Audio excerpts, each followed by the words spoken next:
O'rtoqlar, ekskavatorlar turpoqda, shag'allarda ishlaydi bilamiz. Bilingki, bunaqa joyda ishlagandan keyin chang bo'ladi, xullas loy bo'ladi, boshqa bo'ladi. Endi men sizlarga bitta narsa ko'rsataman.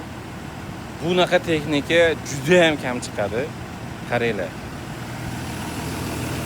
Mana bu holatni qaranglar. Qani chang, qani turpoq. Voy. Bunaqangi texnika bor. Mana bu ichini qaranglar. San'at bo'layotibdi-ku, go'zal bo'layotibdi. Qo'l qaranglar. Meni oppoq paypog'im ham bor. Chang bo'lmayapti-ku. Uxlamasdan 400 kilometr yurib kelishimizga arziydigan texnikamiz, xudo xolasa 2020-yil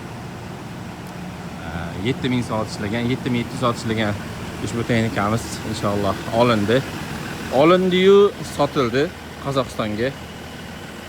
Juda ham go'zal holatda ekan. Inshaalloh juda ham yaxshi. 8 ta balonini yangi qo'yganman dedi. Gidravlik yog'larigacha hamma yo'g'ini almashtirib qo'ygan. Motor yog'larigacha ham almashtirib qo'ygan. Xullas, olgan odam mazza qilib ishlatadigan 2020-yil 12-oy 17-dekabrda registratsiyadan o'tgan. Bu degani deyarli 2021-yil. Inshaalloh mazza qilib ishlatadigan joyi. Olgan odam inshaalloh yaxshi kunlarga xizmat qilsin, mehnat qilib rizqlanadigan texnika. Kimga shunaqangi texnikalar kerak bo'lsa, bemalol bizning Arctic Holdings kompaniyamizga aloqa qilib ko'rasizlar.